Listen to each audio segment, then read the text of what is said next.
welcome to Procurement Pivots, the podcast for procurement professionals wanting to navigate change successfully and create career success on your own terms. I'm Donna Bowden, procurement career coach and founder of Narrate Your Career. And I'm Laura Sellers, executive coach for procurement and founder of Coaching for Procurement. And between us, we bring almost 25 years of supporting and working with procurement professionals. And it's fair to say we've navigated many of our own career pivots along the way. And now we're here to help you do the same. Each episode will share practical strategies, honest conversations, and expert insights to help you confidently tackle the changes and challenges in your procurement career. Let's get started. Hi, everyone, and welcome to today's episode of the Procurement Pivots podcast, where we are going to be exploring the subject of values. So, what does this bring up for you, Donna? Well, I think firstly, this was one of those topics that we both did quite a lot of work with our individual clients around the importance of values and understanding values. So we thought it was only right to bring this as one of the topics that we talk about. But yeah, I suppose for me, with a lot of the clients that I'm working with, they're coming to me often feeling stuck, a bit maybe confused about what they want to do next in their career. Should I stay? Should I go? Weighing up all these different kind of options that are open to them. And I just think it can be so important and helpful and valuable to really understand what your core values are as an individual, and yeah, understand them, so that you can identify the types of environments and opportunities that are going to feel most aligned to those core values. What about yourself, Laura? Why is this an important topic for you?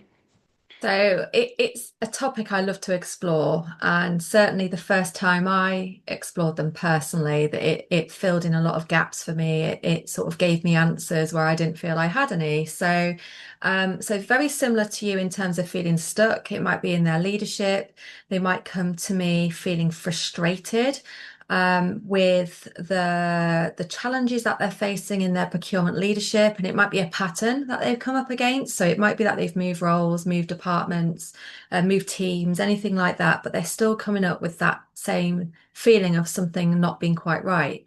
So the way that I would describe values when I was going to work with them is around we all have them.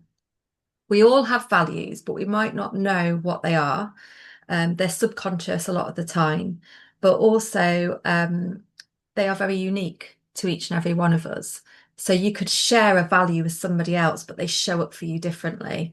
So the way that I describe it is like a guiding light. They're a navigation system. They give us peace of mind and they give us answers when we feel a bit stuck.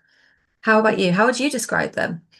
Yeah, I mean, I think actually just before kind of answering that, just going back to your point about that personal perspective, like Mm, I spent most of my career, like to be honest, not really paying that much attention yeah. or labeling my own values. Like I knew what I believed in and what I felt was right and wrong, etc. But you know, working in corporate for so long, you tend to you stand by the corporate company values, and I hadn't really overly explored what my own were personally until a few years ago. And I think like you said, like for me doing that exercise was so powerful, and that's what actually, one of the things that led me to deciding to set up, and kind of pivot and set up my business, off the back of really understanding myself a lot more and my values. So yeah, for me, yeah, it's quite common, it's common for us to not have actually labelled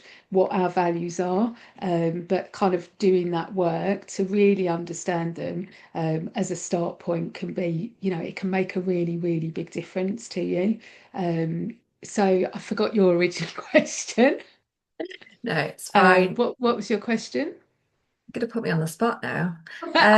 What was my question? About how you would describe what they are, really, but I think you went back to a good point anyway, just around how valuable they are to know. Yeah, yeah, I think It's a good point. How would I describe them? Yeah, I think it's it's almost kind of labeling those things that are really, really Mm, important to us that actually, like, you know, some of our values, like some, you know, we have some values that are important, but they're not showstoppers. You know, mm, it's not an absolute deal breaker, whether it's there. It's almost like it's a nice to have type scenario.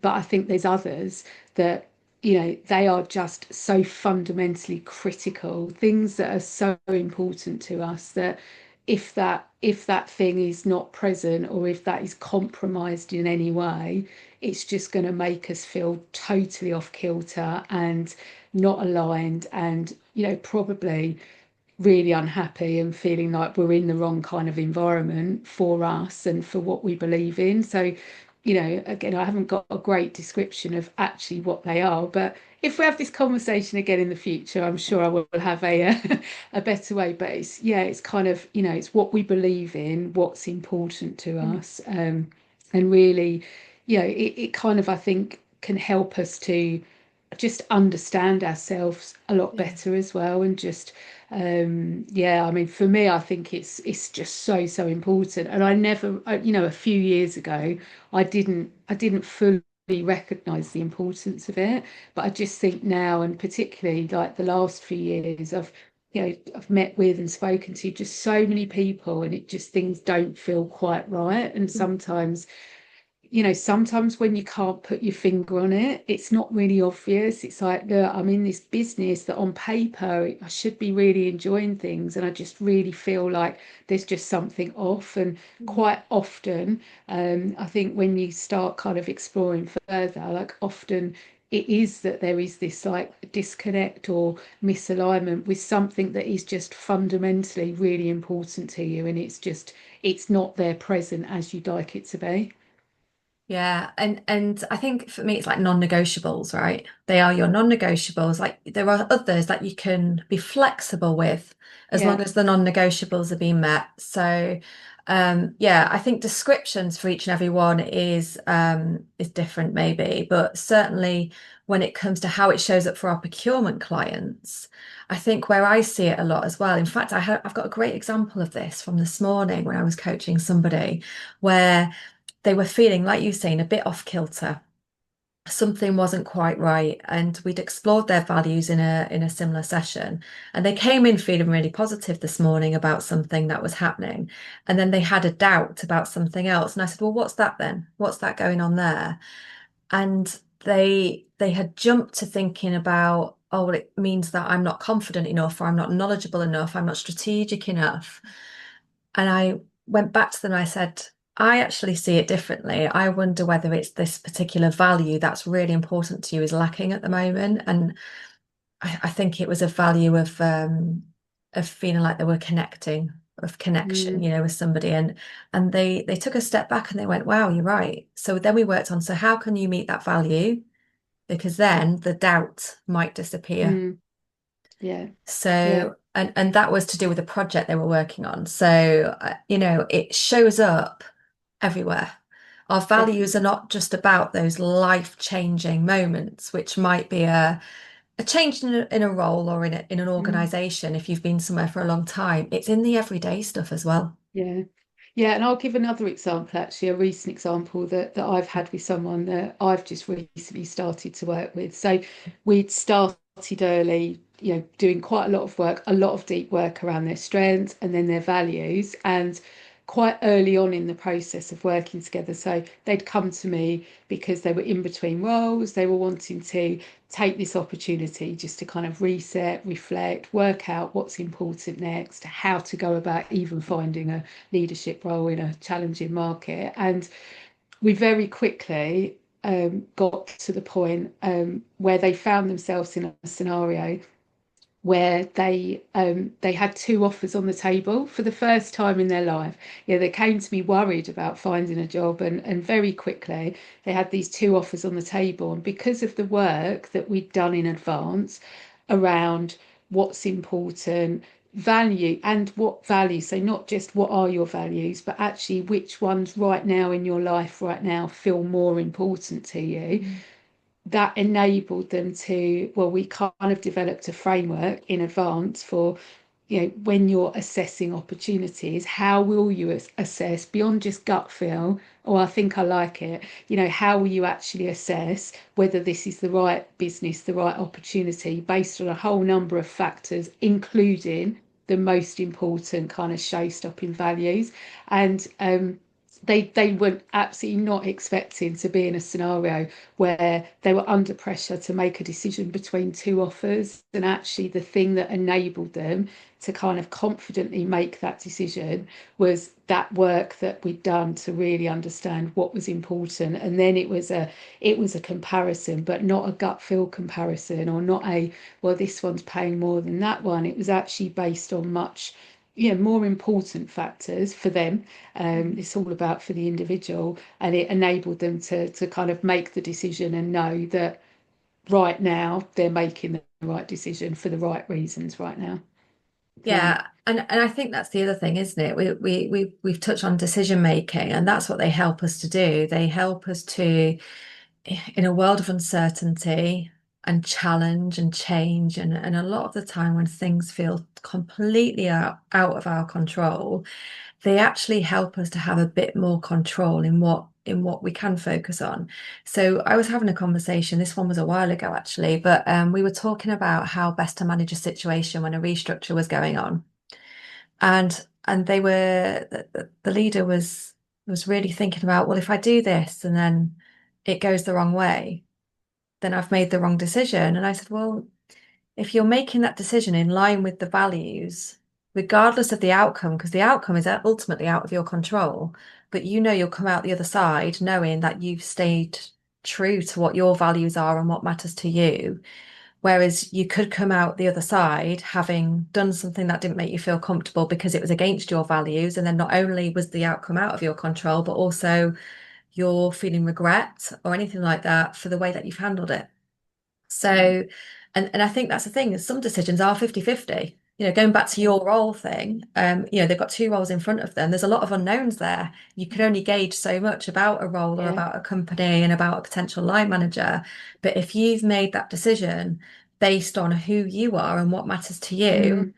you're at least going to come out of the other side knowing that you've taken the decision that was best for you. Definitely. And I think Yeah. even like using that example of considering your next move, I think when you understand your own values, like clearly you want to find an environment where there's shared values. Yes. You want to work for a person that kind of believes in the same stuff as you. Like obviously not everything, but those things that are really important, you want there to be that alignment. And I think, when you go into an interview process, actually, if you're not really clear on your own values, how can you even assess the values of the organization to see whether they're in line or not? And this is not about, for me, oh, there's this shiny plaque in reception that says, here are our six values as a business. Like we all know, like companies are claiming values that are not present in reality. And some are living, they are living by those values day to day, and it's present, you walk around the business, and some it's almost the polar opposite. And so I think, when you're assessing in a process internally, externally, like when you're clear on those things that are important to you, I think it can also like really shape your assessment of that opportunity as well, and not just taking their word for it. Oh, trust, that's our value, it's there in reception, it must be there. It's like actually, using those conversations with the different people in the interview process really to ascertain, like, just almost test, a little bit, kind of how do they feel about things, like what's their view of the culture, etc. And so I think, you can, when you're clear on the things that you want to understand, whether there is a similarity or an alignment, you're more likely to kind of ask those types of questions that are going to uncover the truth. Yeah, and I love what you say there about the company values, because I think that's probably where the first time I really heard of them. I was working in an organization where they actually shifted their measurements of your end of year appraisals from, I guess, performance-based to more values-based. And it was a really difficult shift to explain, but also it can feel a bit subjective because going back to how unique values are to each and every one of us, what means trust, taking your Mm, example, what means trust for one person might show up differently for another. mm, And this is where I think actually taking it internally away from thinking about next career moves, but taking it into stakeholder engagement yeah. and dealing with your peers, your colleagues, your suppliers, whoever that might be, the exec, whoever that might be, values show up time and time again, and you've got to find the part of those values that you can work with. So Mm, going back to those shiny company values that you see in reception or on your end of year appraisal, wherever you see it, you've got to really find the bit that really makes sense to you and that you can tap into, but also where that might show up for other people. So I deal with a lot of clients who are having challenging relationships with others in the workplace, and we really try and get specific on what can you work with about that person. You've got to find that mm, one bit of what's important to them and what's important to you. Where can that match be? And it might be there's a total mismatch, but mm, but we take a different view of it rather than just the whole person. You know, how do they show up? How do you show up? What yeah. do you have in common? Where's that unity? And this actually leads into influence as well when it comes to influencing your stakeholders. So there's probably a lot more to go into than just one episode, which I think we've said a few times before in this podcast. It's going to be Um, going on for years. great future content. But I think what my point is here when it comes to values is about them being present all the time. They're not just these big theoretical, oh, know your values. They show up for us all the time, and it's about operationalizing them. And that's the pivot, to use our words, Well but that done. or that's the points and the pivot and approach that we get to in the coaching is that once we've done that exploratory work on what they're here for, what they're trying to achieve, what their values are, and any limitations that they're placing on themselves or others have placed on them, we then look at, right, how do we really bring these things to life in your procurement role? Because it's that is going to gain you the biggest impact and the biggest influence within your Mm, organization. So it all ties in to a lot of other episodes we've already talked about already when it yeah. comes to visibility, when it comes to impact, when it comes to positioning. Your values are solid grounding. So the more work you do to explore them, to understand Mm, them, and to also try and notice where it shows up for others, I think is an incredibly useful exercise. yeah. And I think like you've touched on kind of visibility. I know we've discussed this previously that um, I'm a big believer in, when you show up authentically and you kind of, you lead with those things that are really important to you, you're more likely to attract those kind of like-minded people or like-minded opportunities. And even when you think about, how you're creating your personal brand for yourself, maybe on LinkedIn, maybe on your CV, like actually, showing your true self and showing those things that really matter, like it's going to resonate more to the types of people that you want to resonate with, the types of people that you're really going to most enjoy working with. So I think, often kind of, some people they've done the work on the values and it's you'd never know it. They're not necessarily kind of showing them in the day to day necessarily. It's very much that kind of internalized piece, Mm, which obviously, understanding your values, a big part of that is for our internal. But I think being able to show it in the way that we show up, the way we communicate, the way we're positioning ourselves, like, yeah, I really do think that you're just much more likely to attract those conversations and opportunities, and relationships. You're more likely to kind of find those people internally, externally that you just get on better with as well, I mm. think.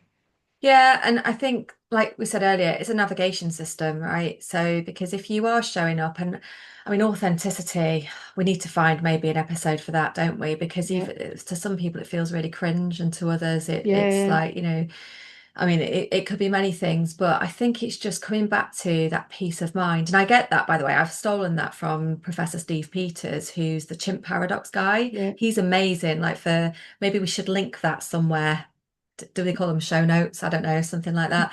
But maybe link his resources because they're excellent around understanding what brings you peace of mind. Because when you know that you Mm, are behaving, thinking, um, believing, feeling like you are in alignment with those values, you do have that peace of mind and you feel more resilient. You feel ready to take on the world a bit more. And it's what yeah. helps you to keep going in a role like procurement, where you Mm, feel like you're constantly firefighting. And the other thing I just want to pick up on what you said just around that, when you find people who have the same values, or they a common purpose, but I can't remember, I'm sorry, I can't remember the word that you used, but basically just finding people who are your kind of people. That yeah. doesn't mean it's just confirmation bias. It's just finding the thing that you can work with about that Mm, person. And actually, if you've done that work on yourself, you're able to then try and find that in the people that you struggle with yeah. and know where Yeah. your Great boundaries point. are with them. You know where your boundaries are. You know where the things that, okay, that part, me and that person are never going to see eye to eye, and that's Mm, okay. I don't need them to be like me, but actually, I can see that this is really important to this person. How can I get them on board with what I'm trying to achieve in my yeah. procurement work? And I think that can really help you to reframe challenging stakeholders. I think it can help you to reframe challenges in general.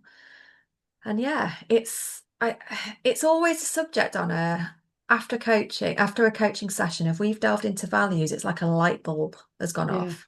Because not only is it about your decision making moving forwards, it encourages you to go back and look at other moments in your career where you go, oh my word, that's why. That's why things were great, Totally.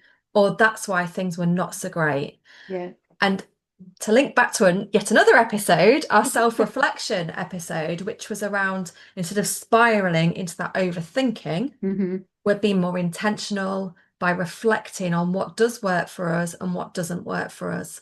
And we're learning those lessons, but we're doing it in a way where we're being supported impartially by a coach, and where there's no company politics here, and where you can go, oh, okay, that makes total sense to me now. I'll go and do it differently this time. Yeah, absolutely. So we always like to give some takeaways, don't we, from Yes. our episode. So what would your top takeaways be today, do you think? Um, so I think it is just that thing around they're unique to you, so it's worth exploring, but they are in the everyday, not just in the big moments. So that's the first takeaway for me. Yeah. What about you?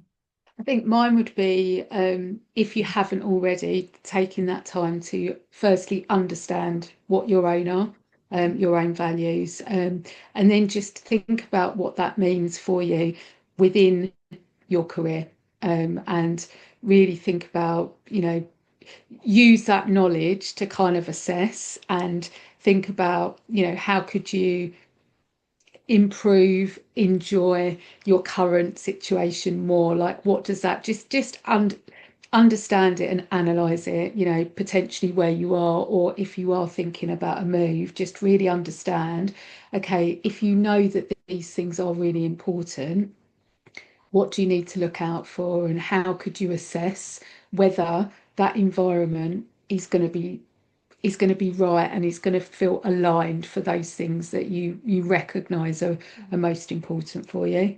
Yeah, that's a great point. And I think then maybe for those who are not looking for a new role but are looking to just position, themselves in the business, I think, there is that thing around values and understanding where the flags are in the relationships, and where actually Mm, the shared values are as well, because that really can open the door to greater collaboration.